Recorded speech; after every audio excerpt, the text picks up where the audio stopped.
Testing out.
sorry. Oh, it's okay. Out there. Check 1, 2.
yellow and red.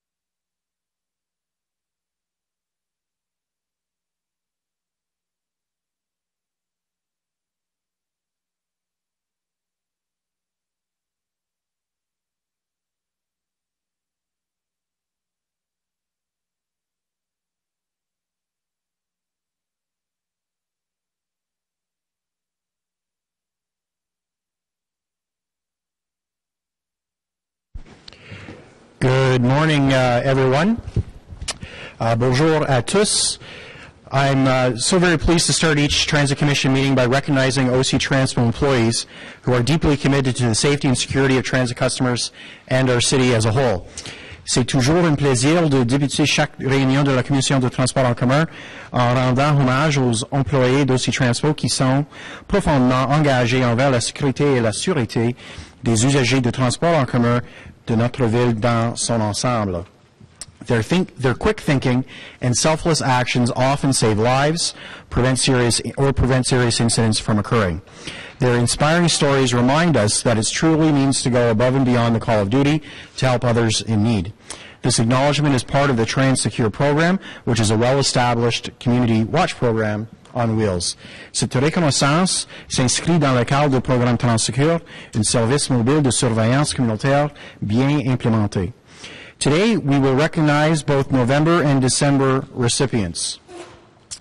On November 11th, bus operator Tracy had just finished her trip on Route 5 at Granville and Montreal Road when an elderly gentleman on the bus advised her he would like to stop at a specific location. But he didn't realize that the bus had already passed the location quite some time before. The gentleman seemed confused, so Tracy safely pulled the bus over and asked him if everything was okay. He was a bit disoriented, and Tracy quickly realized that he may be lost. She kept the gentleman calm and contacted Transit Operations Control Center to ask for assistance. OC Transpo law officers arrived soon after and safely returned the gentleman to his residence. On November 26th, bus operator Christopher was traveling westbound on Route 2 when he heard a call for help from a customer on board his bus. Christopher safely pulled the bus over and found that an elderly gentleman experiencing arm pain.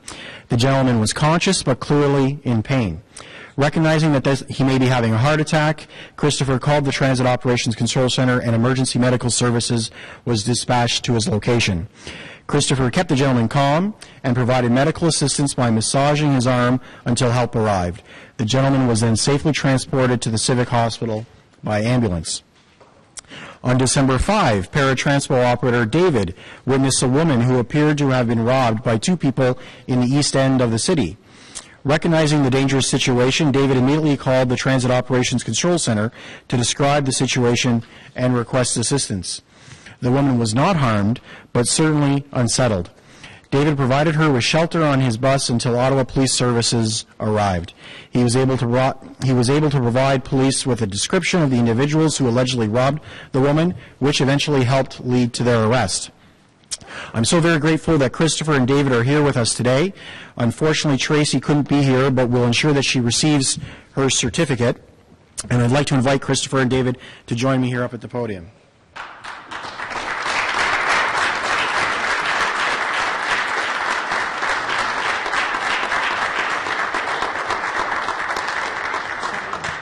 No.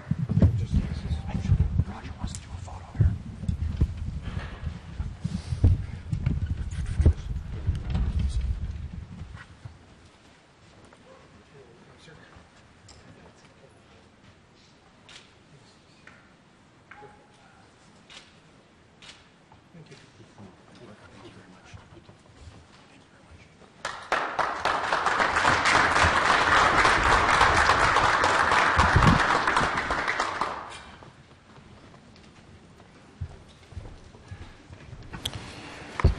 Well, good morning, ladies and gentlemen, and welcome to the Transit Commission meeting number 11 for this term of council, the first of this year. I appreciate that everyone was able to make it here on time, so thank you very much. Are there any declarations of interest? Seeing none, confirmation of the minutes from December 3. Carried. Thank you very much. Item number 1 is the status update. Transit Commission motions and inquiries for the period ending February 5. Is this received? Received. Thank you very much. We do have a presentation on the Confed Line construction and on Paratranspo, so we'll move straight into those. And over to you, Mr. Marconi. Thank you, Mr. Chair, members of Commission. I'm going to be asking Pat to walk you through the details of this upcoming planned service adjustments. This is the last planned significant detour in this exciting transformation of our transit system. And you know, the prize at the end of all this is a state-of-the-art LRT system, which is the envy of many of our peers across North America.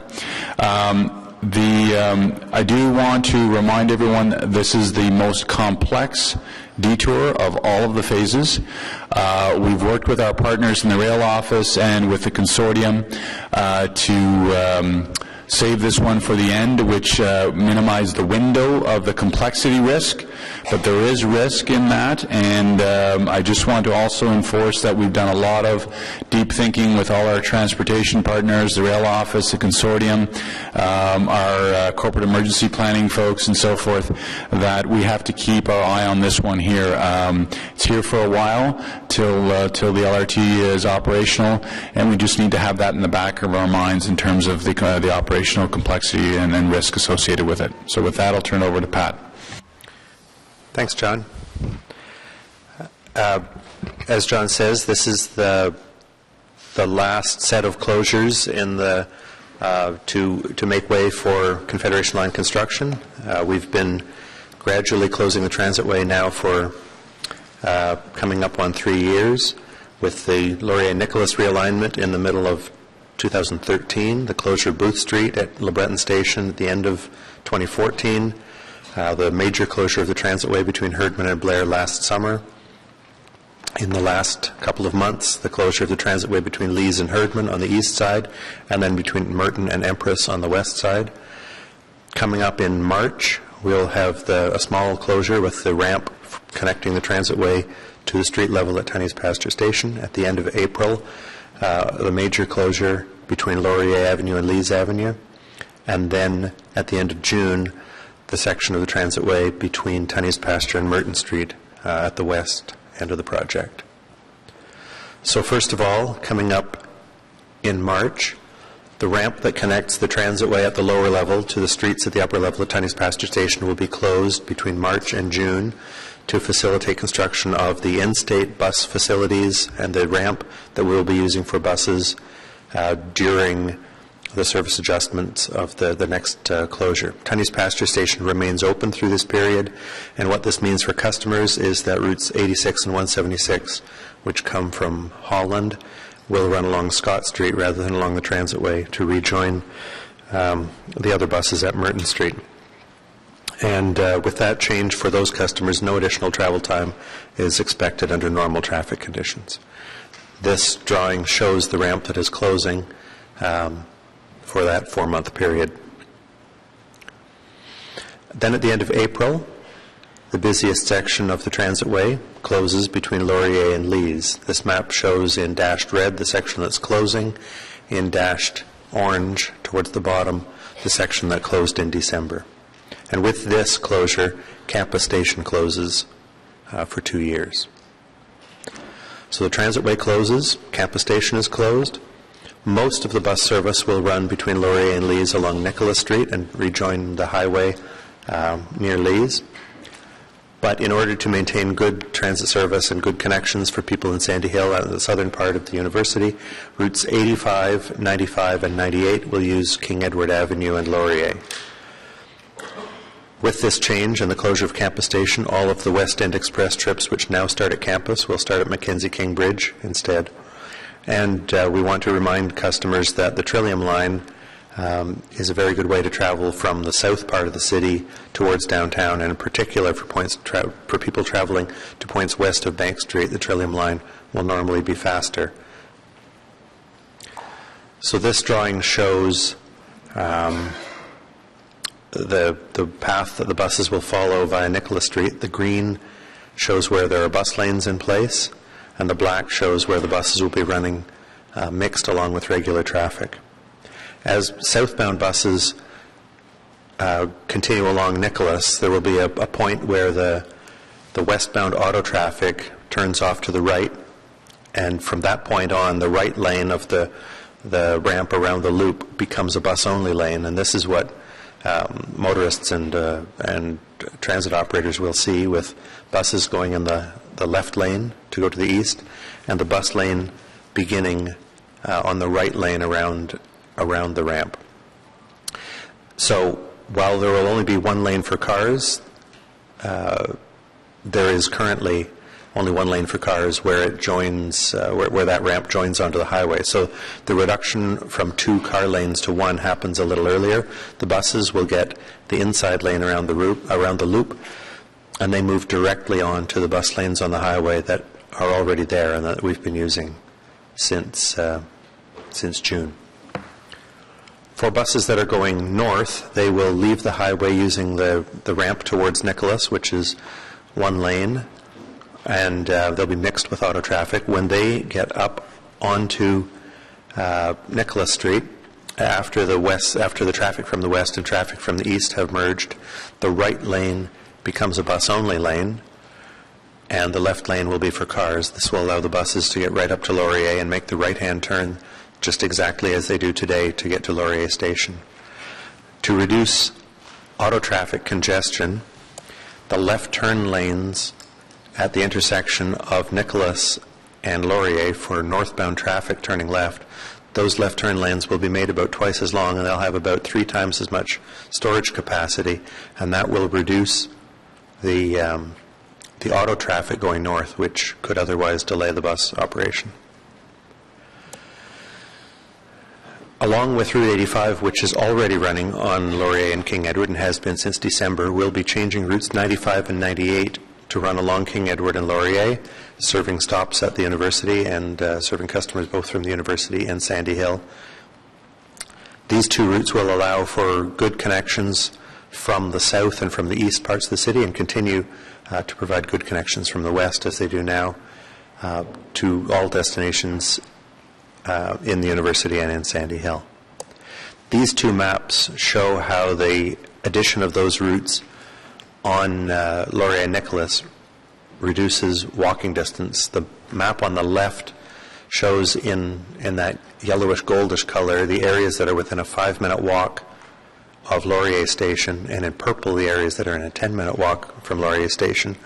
When those routes are added to Laurier and King Edward, the map on the right shows in gold the areas that are within a 5-minute walk of all of the transit service, and in purple the areas that are within a 10-minute walk of all transit service.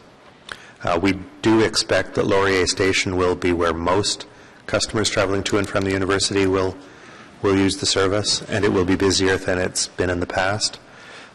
But the continued operation on Laurier and King Edward will provide for good service to all parts of the university. So with this section of closure, of all of the customers that we carry every day, travel times remain the same for the great majority of customers, and about 6% of customers who travel, who choose to use routes 95 and 98 and travel along King Edward and Laurier will have a longer travel time of 1 to 4 minutes. This table shows all of the routes that will be affected by these changes. In the first line, you can see all the east and southeast peak period routes that will be running via Nicholas Street. Normally, when the highway is moving well, there will be no additional travel time for customers. When the highway is not moving well, there is a risk of delay. The second line shows the all-day services that are running also along Nicholas Street with the same risk of delay when the highway is not moving well. Routes 95 and 98 running along King Edward, in addition to 85, which is already there, will have a travel time that's 1 to 4 minutes longer, depending on the direction of travel and the time of day. and the peak period routes going to the west and southwest, which will be starting at Mackenzie King Bridge. We don't expect any change in travel time for those routes with this change, but there is the possibility that their start time from Mackenzie King Bridge could be affected if the highway is not moving well. And then in late June, the final section of Transitway closes between Tunney's Pasture and Merton. By that point, the new ramp will have opened to connect the Transitway to the upper level. The lower level of Tunney's Pasture Station will be closed, and construction progresses further at the upper level of Tunney's Pasture. Buses will then be operating along Scott Street between Tunney's Pasture and Merton Street. Those bus lanes are already in place, and we expect that under normal traffic conditions there will be 1 minute of additional travel time for customers on these routes, in addition to the 2 to 4 minutes of travel time additional travel time that they're experiencing right now with the first stage of that west closure. This map shows in dashed red the section that's closing, and in dashed orange the section that's already closed. And this allows for construction to begin at Tunney's Pasture Station. During that time, the buses will be operating out of an early configuration of the end-state bus platforms, and the main part of the future station, where the bus platforms connect into the light rail platforms, will be under construction. So with this closure, we expect about 14% of customers to have a longer travel time of about 1 minute. These are the routes that are affected: the west and southwest peak period routes running along Scott Street taking 1 minute longer, the all-day services running along Scott Street taking about 1 minute longer, and other routes which connect to Tunney's Pasture Station, which will have their connection point change, but no change in travel time. And then coming up in September, we'll have the relocation of Herdman Station away from its temporary platform that it will by then have been at for a year to the end-state bus platform at Herdman Station. The buses will move over to the new platform, and construction will continue on other parts of Herdman Station. So this will be the layout of the bus platforms at Herdman starting from September. So in summary, we have the Tunney's Pasture ramp closing in March. We have the section of Transitway between Laurier and Lees closing in April. We have the section of Transitway between Tunney's Pasture and Merton closing in June. And then in September, the Herdman Station bus platform opening in its final configuration. And with these service adjustments, the Transitway between Tunney's and Blair will now be fully closed to allow for the construction of the Confederation line. And those service adjustments will remain in effect for 2 more years until the opening of the Confederation line in 2018. Our staff, along with our colleagues from the city and provincial agencies, are continuing to meet regularly to talk about how to respond to incidents, and then actually when delays and incidents occur, they're in communication with each other. And that's been working very well to keep buses moving very well on the detours and in the bus lanes that are already in place. We'll be speaking to customers about these changes coming up. We'll be providing the key messages. The changes are coming in March, April, and June that may affect your travel. We'll be asking them to use the travel planner at octransport.com and all of the other information that's available there to plan their trips, and remind people that the Trillium line is a good choice for many customers, in particular those who are traveling from the south to places west of Bank Street. We'll be creating awareness of the changes first. We'll be speaking to customers where it matters to them, at bus stops, at stations, and on buses, and we'll continuously be reminding them of the long-term benefits for this, resulting from this work with the conversion to light rail. We'll be putting that information out through many, many channels, posted information at stations and at bus shelters, keeping our system map up to date, putting leaflets on board the buses, speaking to people at our customer service centers, having customer service staff out on the platforms at key destinations, directing people there with social media. And one of those in particular that we'll be doing is at the university during the first few days of the April closure, as there will still be some students traveling to exams. We'll have onboard audio announcements coming up about a month before the service changes. People can speak to us at our customer contact center. We'll have information up at octranspo.com and at ottawa.ca. We'll be going out through the communication channels, including emails and other systems at major employers and at destinations, especially including the University of Ottawa, where we've got very good links with them to get information to their staff and students about the closure of Campus Station. There will be some radio ads, and then we'll have local and regional newspaper ads. And I'll turn it back to John now. Thanks, Pat. These last number of slides are just a reminder, and I don't think we need one after yesterday's snowstorm, that everything that you see here is modeled out using average normal conditions. We will have incidents, we'll have accidents, we'll have snowstorms and so forth. Our response plans deal with that with our partners over in Public Works, the Rail Office, the Consortium, and so forth. And I do want to make one other comment before we open up for questions, is that just about the University of Ottawa, I know there's been a lot of comments in the media about why didn't OC Transpo delay the closure to get through the exam period. I know Commissioner Crew and others have raised that when we were chatting with them, and thank you for that. OC Transpo did want to push that off. We asked the Rail Office to pursue that option.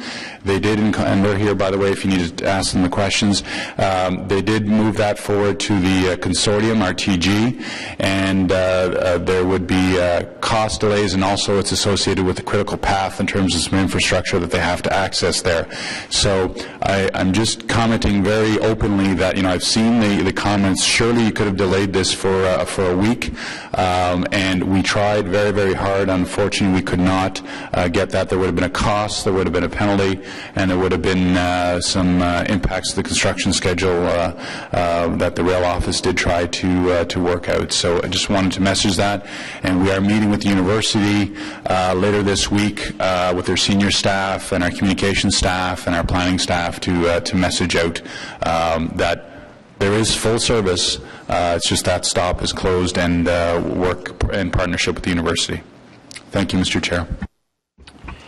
Thank you, Mr. Marconi. Mr. Scrimgeour, are there any questions from members of the Commission?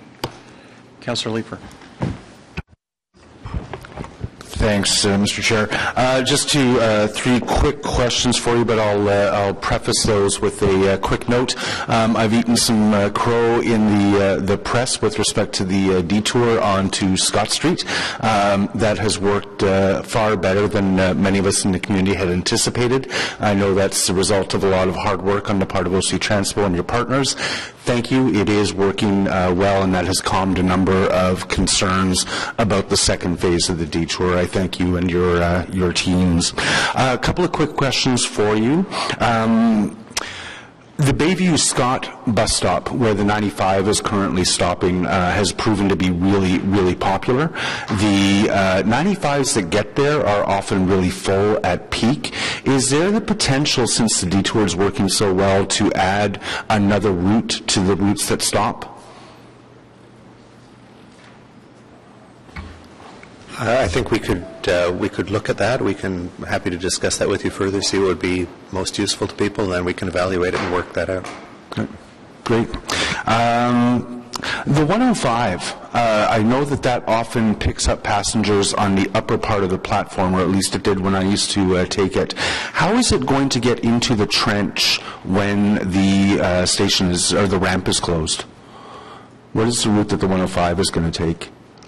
When the ramp is closed, those buses will be turning around temporarily at Westboro Station. Westboro? So they'll be picking up and dropping off only at the lower level for that period of time. So the 105 will come along, up, out, back in, and then continue eastbound. So someone traveling from Gatineau to Tunney's Pasture would be dropped off on the lower level. Yep. The bus will then be out of service, but rather than going upstairs at Tunney's to loop around, it'll go down to Westboro to loop around, and then it'll pick up its first customers on the lower level eastbound at Tunney's Pasture. Perfect. And then finally, the delay associated with the current phase of the detour where they're coming out of Merton. I mean, I've heard the comments that, if anything, many of the routes seem to be faster. Have you calculated what the actual delay is versus what was anticipated?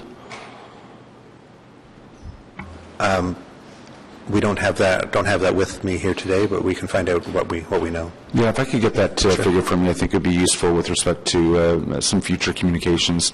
That was all, Mr. Chair. Thank you. Thanks very much, Councillor Leeper. Any other questions? Seeing none, is the report received? Received. Thank you very much. We'll now go on to the next item, which is the paratransport standards review. And again, Mr. Manconi, over to you. Thank you, Mr. Chair. Members of the Commission, I just want to put some context into this report, particularly for the members that are new to the Commission. When I started this role almost 4 years ago, paratransport was one area that I indicated to the Commission and City Council that needed attention and needed a concentrated plan, and there was 5 key elements to that plan, and this report is one of those key elements. There was number 1 was the service used to be market tested every 5 years, the bus service, and that caused a lot of stress in the community, a lot of stress with staff and so forth. So that service is, the bus service only has been brought in-house and is running really, really well, and that was a positive response from our customers and our staff. The second priority was the acquisition of new buses. There was a lot of complaints about the old buses. The third was the electronic fare payment. Why does conventional bus have Presto and our para customers do not? We're out doing field testing right now with that system. It's going very well. And the fourth was the eligibility criteria, this big policy piece that's before you today. And that was anchored by the fifth very, very important piece, which every single para customer, and I talked to lots of them, said, please communicate with us. And so I want to thank them before I turn it over to Troy, that they've been amazing to work with, also the working group from the Commission and the Chair. The consultation on all these very critical components are the reconstructive surgery that we've done on the para-transpo service that was so desperately needed, and staff have done a very, very good job. And what's important is that we're listening and that we're working with them. And so this is the fifth piece of that puzzle that we were putting together. So with that, I'm going to turn it over to Troy. Thank you, John. Good morning, Mr. Chair and members of the Transit Commission. As Mr. Manconi had indicated, I'm here today to provide you information with regards to the Paratransit Service Standards Review, the consultation results, and to provide you a bit of information with regards to next steps. By way of background, you'll recall that in May of last year, the Transit Commission approved OC Transpo's review of Paratranspot's eligibility policy and booking processes. There are several key factors which have highlighted the need for the review. Firstly, as our eligibility policy and booking process have remained largely unchanged for many years, it's over this time that our conventional transit fleet, as well as the Trillium line, have moved to a 100% low-floor accessible system. More and more of our transportation agency partners as well have either reviewed or are in the process of reviewing their eligibility criteria or policies. We've heard from our customers, we've heard from community agencies and stakeholder groups that it is time for this review, and they've asked for us to move forward with this. As well, we've made a commitment under the city's older adult plan to undertake this review, and Transit Services has always remained committed to following the spirit and intent of the AODA, or the Accessibilities for Ontarians with Disabilities Act. As part of the review, and building upon the success of previous consultations, including those that we've held with regards to the procurement of our new minibuses, as well as the electronic fare payment system, both two items that John had just previously referenced, staff undertook a series of consultations in order to develop recommended changes. Furthermore, the Transit Commission endorsed the appointment of a working group made up of Vice Chair Kakish, Councillor Leeper, Councillor Wilkinson, and Citizen Commissioner Milner, who were instrumental in guiding the development of the consultation process. To give you some context regarding Paratransport service, it's important to highlight that Paratransport has over 13,000 customers. Unlike our conventional service, Paratransport builds its service each and every day. It takes calls from customers requesting a trip and books and schedules approximately 3,200 unique customer trips every day. In 2015 alone, paratransport provided over 790,000 passenger trips in both the rural and urban portions of the city, using our fleet of 82 city-owned, operated, maintained minibuses and up to 92 contracted taxis. Additionally, there are several other projects that are progressing that will improve the accessibility, convenience, and experience for our customers. The delivery of the new fleet of the paratransport minibuses, which were designed through extensive consultation with customers and stakeholders, continue to arrive. Currently, we have 33 in service, and the remaining 49 will arrive by the end of the second quarter of this year.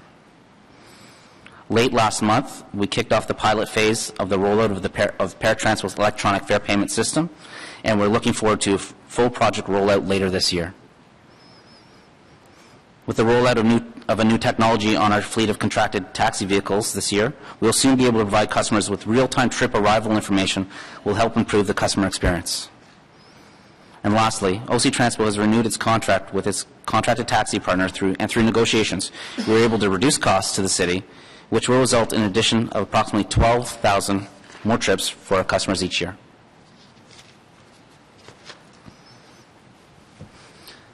The stakeholder consultations took place between August 24th and November 17th of last year. Feedback received throughout the consultations indicate that the process itself was well received and that our participants appreciate the opportunity to discuss their experiences and make recommendations to improvement. Feedback was sought in multiple ways, and we received both quantitative feedback and qualitative feedback. A total of 934 people participated in the consultations. And as this is the highest number of participants to date regarding matters we've consulted customers on, it is an indication of the importance of the topic and a confirmation that our customers want to be involved. More specifically, we sought feedback using 4 approaches. The first was the facilitated consultation sessions. 16 sessions were hosted between September 17th and October 6th. 8 of which were related to booking and 8 of which were with regards to eligibility. At the sessions, a presentation was made by staff, followed by roundtable discussions on a series of questions, which were the same questions that were those provided in the questionnaire. Qualitative data was gathered from these consultation sessions. We're proud to share that the sessions were very well attended, with a total of 260 participants participating. All requests to participate in the sessions were accommodated. In addition to these sessions, we sought feedback through a questionnaire which was available online and in our paratransport minibuses and contracted taxis, and it was available between August 24th and October 9th. 666 questionnaires were submitted, and a handful of participants submitted their feedback through email. Lastly, we also attended the November 17th meeting of the Accessibility Advisory Committee to provide a presentation and to answer questions and seek feedback from members. So I'll talk through the results with regards to eligibility first, and then I'll go through the results with regards to the booking processes. It's also important to note that the statistics provided here are a result of the quantitative feedback that we received from the questionnaires, but the qualitative feedback that we received through the consultation sessions was very much consistent with those. So, when asked if paratransport should change its eligibility criteria to allow for greater inclusion of customers with developmental and mental health disabilities, 72% of our questionnaire respondents agreed. Some participants did raise questions with regards to the availability of service, even if more people became eligible. However, while they did express this concern, most continue to support to expand the eligibility criteria. Currently, eligibility determination is classified as permanent, temporary, or winter only. When asked if paratransport should consider including a conditional category of eligibility, meaning a customer's ability to use paratransport will be situation-specific and unique to a customer's transportation needs, 77% of respondents agreed.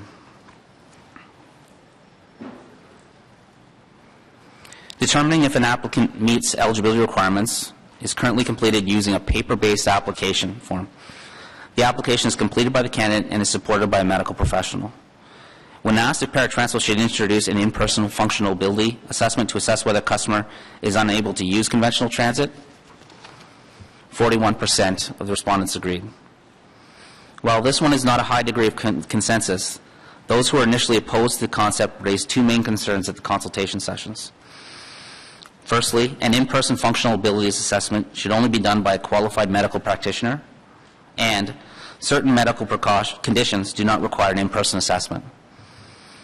So when we were able to provide clarification that these two concerns would be addressed, support for the in-person functional assessment was expressed.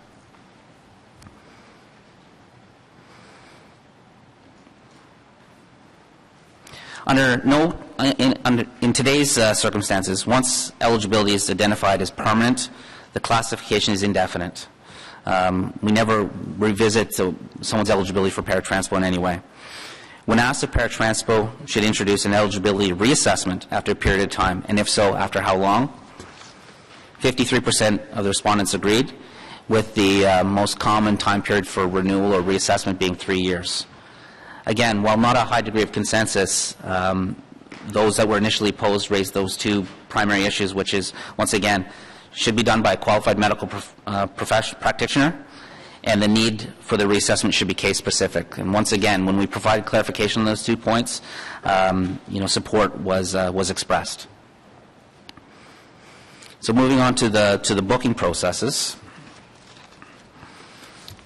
As it stands today, customers whose disability limits them to only traveling in a minibus or an accessible taxi van can book demand service as early as 7 a.m., where the remaining customers can be booking as early as 9 a.m.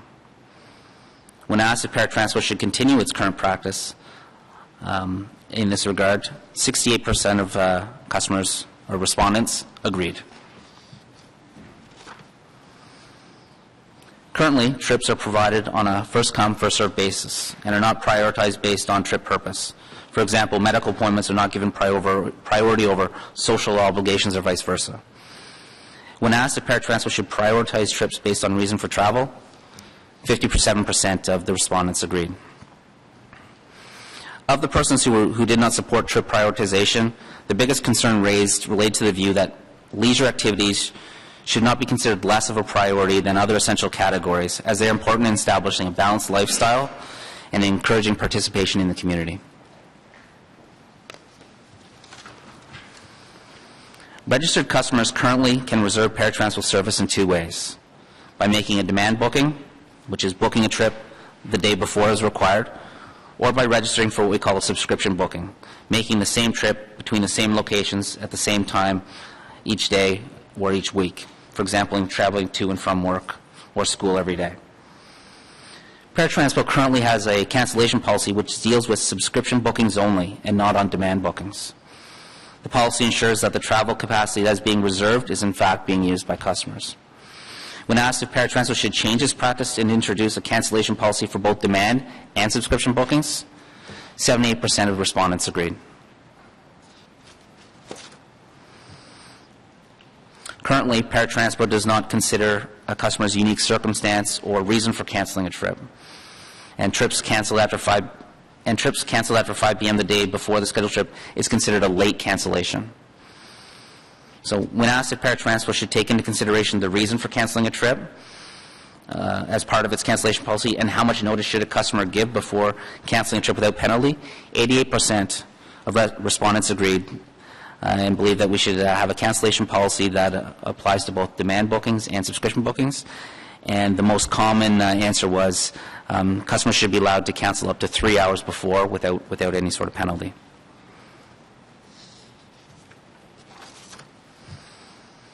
Currently, if customers cancel too many reservations with regards to subscription bookings, a series of steps are undertaken to ensure that the customer is aware and to help the customer make the best arrangements for their travel needs. When asked what actions should be taken once a customer has many late cancellations or no-shows, you see the breakdown here.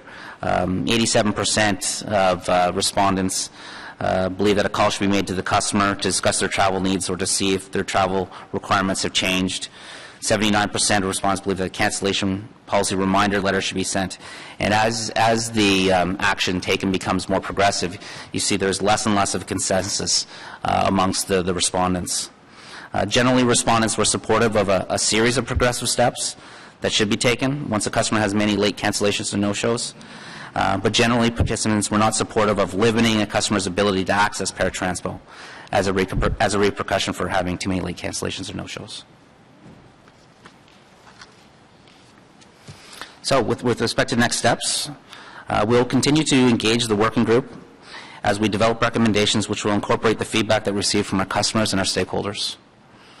The city's equity and inclusion lens, the Canadian Urban Transit Association's code of practice for determining eligibility for specialized transit, and research from our other transit partners or organizations with regards to their policies and procedures will be used to help guide the development of recommended changes. Additionally, we'll be working closely with the city's finance department to ensure that recommendations are in line with the long-term transit affordability plan and to establish a minimum threshold that can be used for the collection of outstanding customer payments.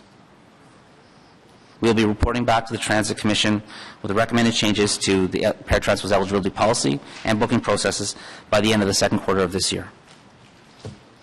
Mr. Chair, that concludes our presentation. Thank you. Thank you very much. I do have a speakers list, and we'll begin with Councillor Cloutier. Merci, Monsieur le Président. Thank you, Mr. Charter. Just a couple of questions to understand the process more. Generally, the respondents were all users of OC Transpo, or were there other categories of stakeholders? We include, in the consultation process, we included stakeholders, customers, and those who were interested in becoming paratranspo.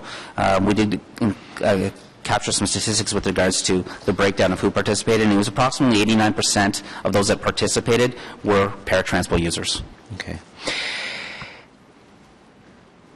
Has the OC ever considered or looked at internet bookings to ease the booking process, or is it all done by phone? Presently, the booking process is all done by phone. We are looking at electronic booking as well as IVR booking, interactive voice response booking. We needed to follow a sequential process in implementing the necessary technological changes for doing that. So the electronic fare payment system that we're currently at the pilot phase and rolling out later this year will give us that foundation to be able to then to start to look at implementing electronic booking and IVR booking. And when you say electronic booking or IVR booking, not internet-based, or is that what you mean by electronic? The electronic would be an internet-based an app of some sort, website, and the IVR would be over the phone, but you wouldn't need to call and speak to an agent. Yeah.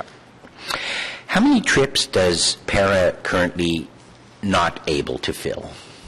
How many requests daily or monthly or annually? On an annual basis, there are approximately it's about 5% of the total service that we provide. So about 5% of the 790,000 are trips that we're unable to accommodate at this time. So what is the current policy, or what is the current sanction if someone cancels too often? Is it denied access to the service, or is it a financial penalty? There's no financial penalty, and as I mentioned, presently there's only a cancellation policy that applies to subscription bookings. So those regular, reoccurring appointments, people going to work or to school. We don't deny someone access to the service. We may, for a short period of time, remove their ability for subscription booking, and then they would be required to go to on-demand booking. But we don't remove someone's ability to use the service, and there's no financial penalties. An on-demand service means they just have to book. They would have to book the day prior at 7 a.m. That is correct. And they would call the day before they require the service. Okay. How often are those booked trips canceled? Do you have any of a booked trip, whether a subscription booking or an on-demand booking? How often is there a change to the customer's preference? And do you have an idea? On an annual basis, we see there are approximately 25,000 late cancellations at the door, and that's within 3 hours. No, those are 5 p.m. the day before. They would be the 5 p.m. the day before. after 5 p.m. the day before, or no-shows at the door. There's 25,000 of those. Then we also have another number of cancellations in which we've been able to, because we have the ample time, we've been able to reallocate to provide another trip that we previously had advised the customer we weren't able to provide. Is there a system whereby if there's a cancellation that a customer that was not able to be accommodated is subsequently accommodated? And would an electronic system aid that? Like you're referring to a waiting list, let's say. Yeah, right now we do, our booking agents will have lists of people who've been denied a trip, and we encourage people to call back and see if something opens up later in the day. An electronic booking process would be an assistance in that regard. I know we'll get more information. Just a couple more questions, Mr. Chair. We'll get the report. Any idea what expanding the criteria to persons with developmental or mental disabilities have on the service, what additional load that would be on the service, and would you anticipate increasing the capacity of the service to accommodate those? Well, as mentioned in the report, we've been successful in being able to add approximately 12,000 additional trips each year right now with the negotiation of a new taxi contract and the efficiency we've been able to get out of there. We've been speaking with various stakeholder groups and other transit properties, and right now it's it's early to tell what that increased demand would be for us. I've heard anywhere from several hundred additional customers to to a couple thousand additional customers, but I don't have the information with regards to how many trips they would be taking on a weekly or daily basis. In speaking with some other properties that have gone through this process already, what they've encountered. When you say properties, other systems. Yeah, like for example, Calgary Transit is one that we've spoken to, who's done an eligibility review, and they reported that they did see an initial increase in demand for this service, but over the next couple of years it did flatten out and return to normal levels, to levels that they previously experienced. So that's something that we need to watch closely, and we're speaking with our stakeholder groups and various community agencies to try to get a good number as to what we anticipate that potential demand would be. Okay. Was the CMHA part of the stakeholder groups, the Canadian Mental Health Association, or to your knowledge? To my knowledge, I'm not sure. I mean, we do have a list of all those agencies that we reached out and contacted. I can provide you with that list. So, okay, that's it. Thank you, Chair. Thank you, Councillor Cloutier. Councillor Nussbaum. Thank you, Chair. One of the issues that came up in the fall from public delegations on other agenda items, and I've heard from a few of the residents about it, is the issue of community pass holders who use paratranspo, and the fact that I guess under the current system there isn't a separation, or one isn't able to distinguish in terms of the ticketing requirements the pass holders who are on ODSP versus the pass holders who aren't. This is, I know, a tricky issue and not straightforward, but I just wondered whether that issue of the ticketing requirements under paratranspo for community pass holders was within the scope of the review, and if so, whether this was an issue that came up throughout the consultations. Mr. Chair, we're looking at that question through the fare review that we've described here previously, and we expect to be reporting on that around the same time as when this comes forward by the end of Q2. Thanks very much, Mr. Schroeder. And if the Commission remembers, I spoke very much against having a top-up after the fare review, so I would envision that would be part of what comes forward. Are there any other questions? Council. Thank you, Mr. Chair. As is often the case, Councillor Cloutier has asked a lot of the questions I want to ask. I don't know if it's our similar age or what, but we're often on the same wavelength. But just a couple of quick follow-ups. So the electronic system, what's our timing on that? When can we look forward to seeing that implemented? We're looking at the electronic fare payment system should be implemented fully by the end of this year, and then we start working on the electronic portion of the electronic booking piece. I don't have a firm timeline for you, so I wouldn't want to commit to anything here, but that's something I can take back and speak with my IT colleagues and try to get you a better timeline for that. Yeah, I'd like to know about that, because that's probably the single biggest complaint I hear about para is the booking piece and having to sit on the phone, get up early, hang on the phone. So if you can come up with a timeline, that would be great. And the other question, okay, I'll let you jump in, John, and then I'll go to the next question. I just, Troy isn't very good at complimenting himself, so I'm going to give him a compliment that he should have weaved into that response. We wanted to jump to electronic booking about 1.5 years ago, and when we talked to our customers, they said, figure out the eligibility piece, line everything up strategically so that it's sequential. So I know staff have been chomping at the bits to get there. We want that.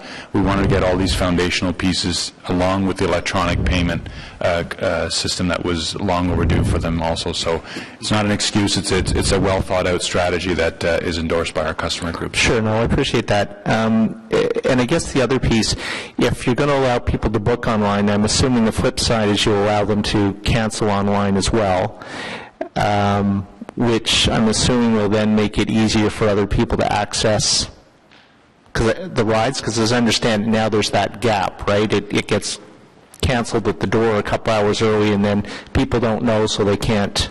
Yeah, that is correct. I mean, with the policy review here, we'd be looking at reducing that window of time that customers need to give us advance notice, which would be a benefit to our customers. Currently, customers have the ability to use an IVR line, interactive voice response line, to cancel, so they don't have to call a booking agent at that point. But yes, to your point with regards to the electronic booking, it should be able to provide us both the functionality to book trips and to cancel trips. So, and maybe you don't know this yet, I don't know how far along you are, but so if I go online and I cancel, is that immediately going to show up as an open space if somebody else and I'm looking to book? Yeah, that is correct. That's some of the detail that we'd need to work through, but that, we'd want to provide as much functionality as we can to give as much information to our customers. Okay, thank you very much. Thank you very much, Councillor Egley. Councillor Kadri has joined us and has a few questions. Thank you very much, Mr. Chair, and thank you for indulging my presence here this morning. In terms of the Accessibility Advisory Committee that I'm a liaison member from Council and I sit on, just coming back to a couple of questions that they've raised during the presentation that Mr. Charter made, and one of those questions was in terms of the accessibility requirements for paratransport, and we touched on quite a few of those issues through this survey. The one issue that seemed to have sort of taken a sidestep was the fact that the cancellation of trips, the eligibility for that, and you mentioned something like 57% saying that, or respondents saying that the trip should be based on a priority basis, based on their needs for that trip. Question that the AAC raised at the time was the fact that who determines that criteria? Is it something that's set in policy, that a medical appointment is obviously more important in certain cases than a trip for shopping? Who will set that priority? Would that be OC Transport that would be doing that, or is that something that came out of the feedback from the respondents? With regards to the trip prioritization, if we were to implement such a policy, that would be something that we would need to we'd be bringing back to the Transit Commission for approval, and then it would outline, what those priority levels would be. Okay, thank you for that. And Mr. Chair, if you'd allow me to make a comment on the survey, because of through the Accessibility Advisory Committee presentation that was made, I would say majority of the AAC membership was pleased with the survey. They had felt that they had the equal opportunity not only to participate as AAC committee, but also on an individual basis. So I do want to thank you for that, and also the fact that when I attended one of the sessions, I thought the session was thorough. You had the correct mix or proper mix of participants in those surveys, at least the one that I attended, and most of the people were in favor of the fact that the communication lines were being opened thanks to this Transit Commission with the community that needed that service, and it's something that hadn't been done for a while, and they really did appreciate that communication line open. And one of the things that I'm happy to see this morning is that communication line will continue forward, possibly at a good interval in time, whether it's 3 years or 5 years, whatever is required at the time. And paratransport, although we look at as an accessibility issue, number one, but there are a lot of people of paratransport that use that service that may not have a mobility challenge that is visible to the average person. So just want to keep that in mind as you go forward. So thank you very much. Thank you, Mr. Chair. Thank you, Councillor Kadri. Are there any other questions? Seeing none. Councillor Kakish. Thanks, Chair, and I also want to echo what Councillor Kadri was saying on the open dialogue that we had with many other stakeholders in this field, and thank Troy, Pat, Joanna, and all the management, as well as the working group, Commissioner Milner, Wilkinson, and Councillor Leeper as well. I did want to just follow up on one of the questions I think Councillor Cloutier raised, and that's how we have a bit of a skewed number of the people that aren't being accommodated because of the way our system works, which I don't think you touched on. So if you can explain how that's calculated and why it's a bit higher than what is actually being rides that are being rejected. Thank you. Right now, when customers call and request a trip, I mean, we have, just like on a conventional system, we have very, very peak times, peak periods. Our AM peak is a little bit heavier than the PM peak. So when we record anytime we're telling a customer we're unable to take you at this time. That doesn't mean that the customer wasn't able potentially to get a trip. It just might not be that at the time they were initially requesting. So that 5% number that I provided to you that we're not accommodating right now doesn't mean that every single customer didn't get a trip. It just means that their times that they requested, we had to either look at an alternative time or we were unable to provide them that trip. So that number is a little skewed. Thank you for pointing that out. That's one of the things that we want to continue to work towards to try to improve is providing as many trips as possible, and that's why we've worked closely with the taxi industry to secure those additional 12,000 trips on an annual basis. Thanks. I just wanted to clarify that because other municipalities calculate it differently, so it's actually more rides are being accommodated for those callers. So I just thought you might find that of interest. Thank you very much. Any other questions? Is the report received? Received. Thank you. There are no in-camera items. Any inquiries? Councillor Cloutier? Thank you, Chair. Probablement au directeur général, M. Manconi. Yesterday we had quite a snow event, and thank you to you and your team and all the drivers for all the work that they did. I know it was very difficult for many. Can you tell me about the level of coordination? Yesterday, the federal government, I understand, I heard through news media outlets, advise their employees to leave early to avoid the rush, but probably created a rush when capacity wasn't there. Can you tell me did we get notice from the federal government that was their intention? If so, would that be for the entire public service, or is it department by department where those decisions are made? Just the level of coordination, and were we able to, if we did get notice, were we able to react to it? Normally, Mr. Chair, we get advance notice from the federal government when they're planning a major shutdown, such as what we saw yesterday. I don't know what happened yesterday, but I know Jocelyn came into my office and through a tweet recognized that the federal government was shutting down their operations or letting their staff go home early. This was problematic for us. I quickly contacted Mr. DeMonte, who's in charge of our corporate emergency response plan. We have an excellent network with our federal partners and our institutions, and normally, like I said, they reach out to us to let us know that. Had we known that, we could have done a couple things. We could have helped with messaging, look at advising their staff to stagger their return home. We could have looked at advancing the afternoon rush hour. resources and so forth. So we were surprised by it, and we certainly, when we knew about it, we did what we could at that point, but little caught off guard that that occurred and we were not informed.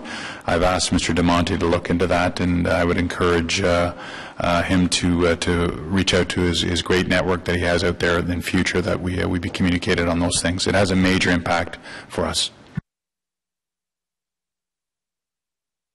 Thank you very much, Councillor Cloutier. Any other, Councillor Wilkinson? Thank you, Mr. Mayor. I went on a tour of the O train to see why it's not giving the service they thought, because we were told originally by the work done would get to an 8-minute train. That's what was. It's now at least 12 minutes, and the train sits at least for 5 to 7 minutes at Bayview because of where the passing lane is, that they can't get there. So I'm asking some questions about what can be done to try to do it. We're actually doubled our cost riding 4 trains, and we have almost the same service, which doesn't make a lot of sense. So that's what the inquiry is about. Thank you very much. Any other inquiries? Any other business? Seeing none, adjournment. Carried. Thank you very much. See you guys next month.